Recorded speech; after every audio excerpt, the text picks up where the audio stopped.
दोस्तों, स्वागत है आपका प्रोजेक्ट सिविल सर्विसेज चैनल पर। और आज की क्लास हमारी प्रोजेक्ट इकोनॉमी MCQ 111 टू 120 की होगी। आप हमारी PDF टेलीग्राम के चैनल प्रोजेक्ट सिविल सर्विसेज से डाउनलोड कर सकते हो। देखते हैं आज का पहला क्वेश्चन। दोस्तों, वीडियो को पॉज करना और अपने स्तर पर आंसर देने की कोशिश करना, चाहे सही हो चाहे गलत हो, इससे कोई दिक्कत नहीं। ये क्वेश्चन पूछा गया फिस्कल स्टिम्युलस, वित्तीय उत्प्रेरक के बारे में। हमें बताना कि कौन सा कथन सबसे सही है। अच्छा, फिस्कल स्टिमुलस होता क्या दोस्तों, बता देता हूँ मैं हल्का सा आपको, इससे एक आइडिया हो जाएगा। फिस्कल स्टिमुलस की गतिविधि या सरकार के द्वारा कोई एक्शन तब लिया जाता है जब हमारे देश में आर्थिक गतिविधियां मंद हो रखी हो। तो देखो, अब आर्थिक गतिविधियां तेज करने के लिए हमें फिस्कल स्टिमुलस का इस्तेमाल करना होगा। तो देखो, ये किस ऑप्शन में दे रखा है। पहला ऑप्शन है, ये सरकार के द्वारा उत्पादन क्षेत्र में किया गया बड़ा निवेश है जिसका लक्ष्य माल की आपूर्ति कर तेज आर्थिक विकास के कारण। नहीं दोस्तों, गलत है। देखो, इसमें तेज आर्थिक विकास में बढ़ी हुई मांग को पूरा करना, ऐसा कुछ नहीं है। बी ऑप्शन देखते हैं, यह सरकार के गहन निश्चयात्मक कार्यवाही इंटेंस अफर्मेटिव एक्शन जिसका लक्ष्य देश में आर्थिक गतिविधियों को बढ़ावा देना, ये ठीक है। इसके तहत फिस्कल स्टिमुलस के तहत आर्थिक गतिविधियों को बढ़ावा दिया जाता है। और इसमें ध्यान रखना दोस्तों, आर्थिक गतिविधियों को बढ़ावा देने के लिए दो तरह की कार्यवाही होती है। एक तो होती है करों में कमी करना, जैसे अभी कुछ दिन पहले कॉरपोरेशन टैक्स में कमी की गई थी। तो वो क्यों की गई? क्योंकि देश में अर्थव्यवस्था में स्लो डाउन था। तो उसमें गतिविधियों को तेज करने के लिए करों में कमी की जाती है, जिससे बड़ी बड़ी कंपनी ज्यादा से ज्यादा निवेश कर सके। ठीक है। दूसरी कार्रवाई की जाती है सरकारी खरीद की, पब्लिक प्रोक्यूरमेंट की। इसको बढ़ावा दिया जाता है। कैसे? मान लो सरकार के द्वारा MSP इंक्रीज कर दी जाती है, जिससे किसानों के पास में इनकम पहुंचती है और किसान ज्यादा से ज्यादा डिमांड कर सके। ठीक है। लेकिन इससे सबसे बड़ा एक खतरा रहता है फिस्कल डेफिसिट का। तो ये एक खतरा है, लेकिन ये जरूरी भी है। ठीक है, ध्यान रखना आप इसको। Fiscal stimulus. देखते हैं अगला क्वेश्चन। इसमें हमें बताना है कि भारत सरकार के द्वारा आय प्राप्ति के कौन कौन से स्रोत है, और उसको हमें बताना है डिसेंडिंग ऑर्डर में। ठीक है, तो ध्यान रखना, सबसे ज्यादा सरकार को आय कहां से प्राप्त होती है? टैक्स से। तो एक नंबर पे आ गया टैक्स। अच्छा, टैक्स से तकरीबन सरकार को आय प्राप्त होती है, वो होती है 64%। ठीक है दोस्तों। और इसके बाद जो सरकार को आय प्राप्त होगी वो होगी उधार से। उधार और अन्य देयताएं, इसके माध्यम से सरकार को आय प्राप्त होती है सेकंड नंबर पे। तो देखते हैं अब ऑप्शन में, तो ये होगा डी ऑप्शन। तो एलिमिनेशन मेथड आप यूज कर सकते हो। अच्छा, इसके बाद जो तीन नंबर पे वो क्या है? गैर कर राजस्व, नॉन टैक्स रेवेन्यू। इसके तहत वो आते हैं जिसमें फीस लग गई या कोई शुल्क लगा दिया गया, वो सब इसमें आ गए।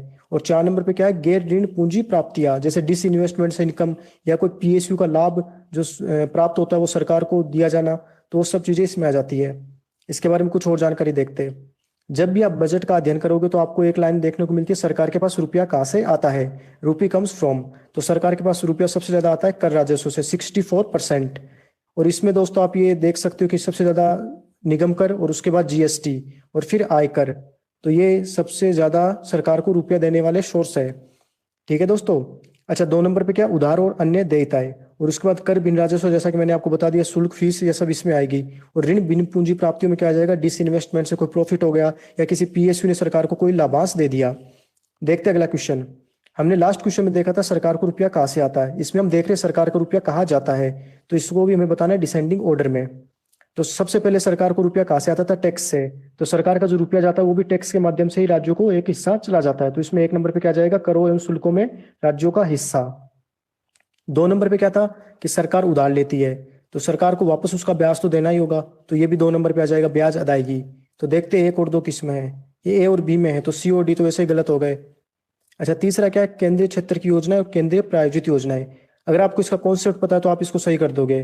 केंद्रीय क्षेत्र की योजना में सरकार 100% पैसा वहन करती है, और केंद्रीय प्रायोजित योजना में केंद्र और राज्य मिलजुल कर। तो इसमें देखो, केंद्रीय क्षेत्र की योजनाएं में ज्यादा सरकार का पैसा जाएगा, क्योंकि उसमें 100% वित्त सरकार को वहन करना होता है। तो इसमें हो जाएगा A ऑप्शन। बाकी और जानकारी देखते हैं। अच्छा, रुपया कहा जाता है सरकार को? सबसे ज्यादा टैक्स और शुल्क में राज्यों को हिस्सा देना होता है। उसके बाद में सरकार ने जो उधार लिया था उसको ब्याज अदायगी देनी होती है। फिर केंद्रीय क्षेत्र की योजनाएं, उसके बाद वित्त आयोग जो अनुशंसाएं करता है उसके तहत राज्यों को हिस्सा देना होता है। और फिर केंद्रीय प्रायोजित योजनाएं। बस ये याद कर लें, नीचे कितने इंपोर्टेंट नहीं है। देखते हैं अगला क्वेश्चन। ये क्वेश्चन दोस्तों UPSC में पूछा हुआ क्वेश्चन है, तो इसलिए इसको आप गौर करना, क्योंकि UPSC कई बार रिपीट भी कर देते हैं क्वेश्चन को। तो सीड विलेज कॉन्सेप्ट का प्रमुख उद्देश्य क्या है वो हमें बताना है। अच्छा, ये कॉन्सेप्ट था क्या दोस्तों? इसमें ध्यान रखना कि कुछ किसानों को सरकार के द्वारा ट्रेनिंग दी जाती है, जिससे कि वो अच्छी गुणवत्ता के बीज उसी गांव में प्रोडक्शन कर सके, और जिन किसान के पास में अच्छे बीज नहीं उसको वो प्रोवाइड करवा सके। तो ये ऑप्शन मिलेगा हमें B में। ठीक है दोस्तों। अच्छा, सरकार अब ट्रेनिंग क्यों देती है वो हम देखते हैं एक्सप्लेन में। देखो, कृषि में अगर प्रोडक्टिविटी हमें बढ़ानी है तो उसके डिपेंड करती है बीज की गुणवत्ता। लेकिन ये एक बहुत बड़ी विडंबना है कि हमारे देश में सीड रिप्लेसमेंट रेट बहुत कम है। इसको आप चाहो तो मेंस के एग्जाम में भी यूज कर सकते हो और इंटरव्यू में भी बोल सकते हो कि कृषि में एक बड़ा क्राइसिस ये है कि सीड रिप्लेसमेंट रेट बहुत कम है। यानी अगर हमें हाइब्रिड बीज अगर हम यूज करते हैं तो हमें प्रत्येक वर्ष उसका रिप्लेस करना चाहिए, और अगर नॉन हाइब्रिड बीज है तो उसको हर तीसरे वर्ष पर रिप्लेस करना चाहिए। लेकिन हमारे देश में ऐसा नहीं होता है। कुछ कुछ किसान ऐसी है कि वो 6 वर्ष तक एक ही फसल का बीज यूज करते हैं, और कई जगह जैसे दूर दराज के क्षेत्र है, नॉर्थ ईस्ट राज्य हो गए और जनजातीय क्षेत्र हो गए, वहां पर भी काफी सालों तक एक ही फसल के बीज यूज किए जाएंगे। तो उससे क्या होता है, सीड रिप्लेसमेंट रेट बहुत कम है हमारे देश में। और कुछ किसान ऐसे होते हैं जिसके द्वारा नए बीज वहन नहीं किए जाते, और कई दूर दराज के क्षेत्रों में मैंने आपको बता दिया कि उनके पास में उपलब्धि नहीं हो पाते, इसलिए वो पुराने बीज ही इस्तेमाल करते हैं। तो इन सब चुनौतियों के समाधान करने के लिए सीड विलेज कॉन्सेप्ट लाया गया था। इसके तहत किसानों को एक समूह को गुणवत्ता युक्त बीज उत्पादन के लिए ट्रेनिंग दी जाएगी। ठीक है दोस्तों, देखते हैं अगला क्वेश्चन। ये पूछा गया भारत में 9वीं पंचवर्षीय योजना के बारे में। हमने हमारे लास्ट लेक्चर में 8 पंचवर्षीय योजनाएं कंप्लीट कर ली थी। 8वीं का लक्ष्य क्या था? 8वीं का लक्ष्य था मानव संसाधन का विकास करना, और 7वीं का था फूड वर्क एंड प्रोडक्टिविटी। तो 9वीं का आज हम कर लेंगे। इस योजना में सर्वोच्च प्राथमिकता सामाजिक न्याय एवं समानता के साथ विकास पर दी गई। ये दोस्तों एकदम सही है। ये योजना सकल घरेलू उत्पाद की वार्षिक वृद्धि दर के लक्ष्य को प्राप्त करने में सफल रही। ये गलत है दोस्तों। तो सत्य कथन की पहचान करनी है तो इसमें हो जाएगा केवल 1। इसके बारे में कुछ और जानकारी। 9वीं पंचवर्षीय योजना स्टार्ट हुई थी 97 टू 2002।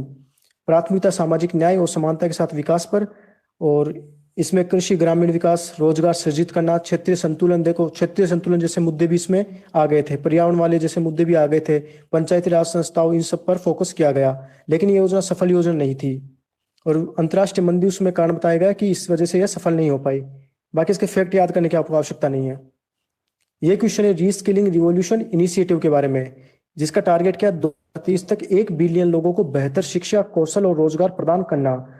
इसमें दोस्तों ध्यान रखना, भारत एक संस्थापक सरकारी सदस्य के रूप में शामिल हुआ है। अगर जिस पहल में, जिस कार्यक्रम में, जिस योजना में भारत अगर एक संस्थापक सदस्य है तो आपको वो याद करनी मस्ट हो जाती है। तो इसमें हो जाएगा वर्ल्ड इकोनॉमिक फोरम। बाकी इसमें कुछ है नहीं। ये क्वेश्चन देखते हैं, इसमें हमें पता लगाना सत्य कथन।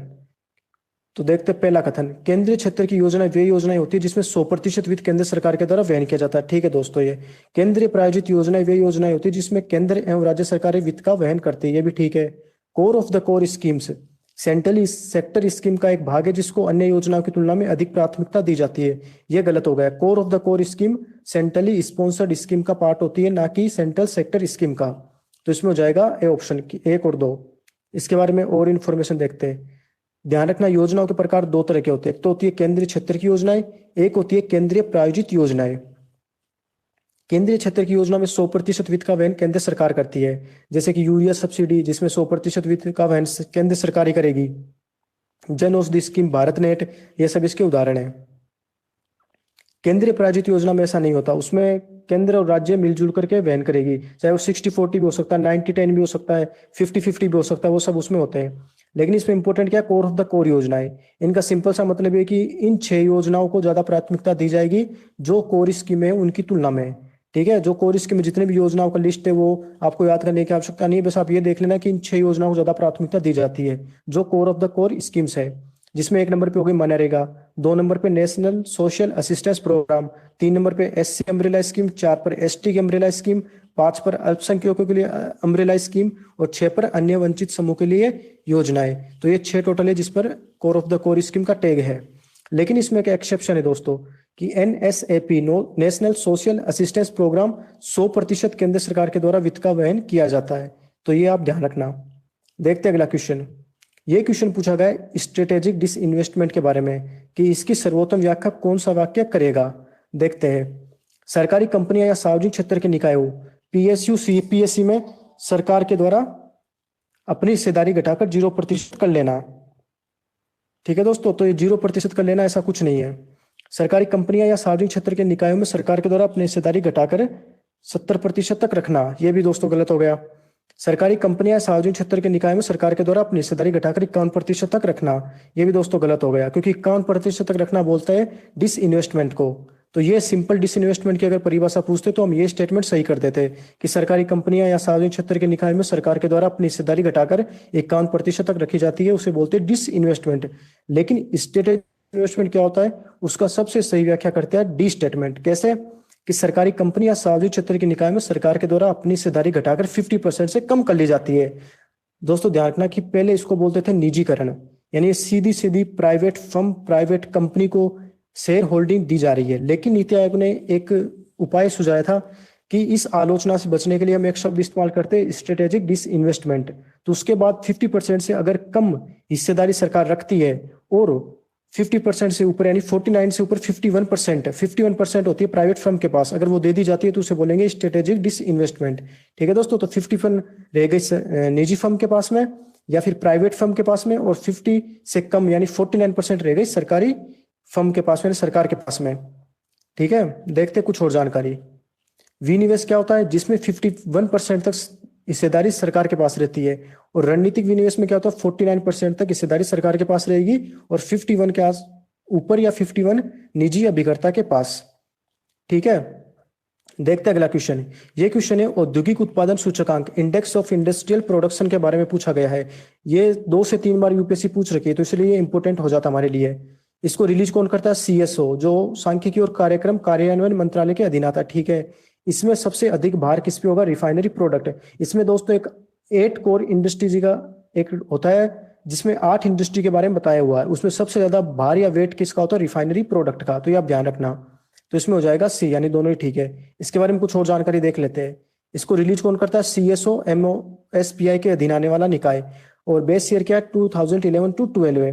अच्छा, ये ध्यान रखना हर मासिक रिलीज होता है, तो कई बार क्वेश्चन आ जाता है कि ये प्रत्येक वर्ष रिलीज होता है, ऐसा कुछ नहीं है, प्रत्येक महीने रिलीज होता है, और इसमें 6 सप्ताह का कुछ टारगेट करके इसको रिलीज किया जाता है। और जो मैं 8 कोर इंडस्ट्री की बात कर रहा था वो नीचे लिस्ट है, आप इसको देख लेना। जैसे 1 नंबर पे रिफाइनरी प्रोडक्ट है और सबसे लास्ट में फर्टिलाइजर, ये 2 तो कम से कम याद होना ही चाहिए। इससे क्या होगा कि एलिमिनेशन मेथड से आपका क्वेश्चन सही हो जाएगा। बाकी electricity, steel, coal, crude oil, natural gas, cement, ये पूरे एकदम क्रम में है, ये आप याद कर लेना डिसेंडिंग ऑर्डर में। ठीक है, लेकिन 2 याद रखना, रिफाइनरी प्रोडक्ट सबसे अधिक है और सबसे कम है फर्टिलाइजर। देखते हैं अंतिम question. National land records modernisation programme, राष्ट्रीय भूमि रिकॉर्ड आधुनिकीकरण कार्यक्रम किस मंत्रालय के द्वारा क्रियान्वित किया जा रहा है। हमें बताना है कि कौन सी मिनिस्ट्री इसको क्रियान्वित कर रही है। इसमें दोस्तों कंफ्यूज होने वाले चारों ही ऑप्शन है। जैसे कुछ बच्चे इसमें ये देखकर भूमि देख करके कृषि एवं किसान कल्याण मंत्रालय लगाएंगे, कुछ इसमें आधुनिकीकरण को देखकर इलेक्ट्रॉनिक और सूचना और विज्ञान एवं तकनीकी, इन 2 में से कुछ लगाएंगे, लेकिन इसमें आंसर होगा ग्रामीण विकास मंत्रालय। ठीक है दोस्तों, बाकी इसमें देखते कुछ और इन्फॉर्मेशन। ये 2008 में लाया गया एक प्रोग्राम है जिसमें भूमि रिकॉर्ड का आधुनिकीकरण किया जाएगा। इसके तहत तकनीकी का माध्यम करके डिजिटल लैंड रिकॉर्ड रखे जा रहे हैं। अच्छा, ये क्यों रखे जा रहे हैं, एक तो इसमें कोर्ट केस में कमी आएगी। जैसे कई लोग दावा करते हैं कि ये हमारी भूमि है, ये लड़ाई होती है उसके ऊपर कोई और दावा करते हो हमारी भूमि है, तो वो एक दावे उन सभी के कोर्ट केस में कमी आ जाएगी। और इसमें दोस्तों एक ध्यान रखना, लैंड सीलिंग होता है, उसमें ट्रैक किया जा सकेगा। लैंड सीलिंग क्या है, आजादी के बाद हमारे देश में भूमि सुधार शुरू किए गए थे, जिसमें कहा गया था कि व्यक्ति के पास में एक मैक्सिमम आकार का ही भूमि का टुकड़ा होगा। जैसे मान लो इसमें डिसाइड कर दिया गया भाई 20 हेक्टेयर से ज्यादा आपके पास में भूमि नहीं होगी, तो वो होता है लैंड सीलिंग, तो उसको ट्रैक करने के लिए ये काम आएगा। ठीक है दोस्तों, तो आज की क्लास हमारी यही समाप्त होती है। Thank you so much.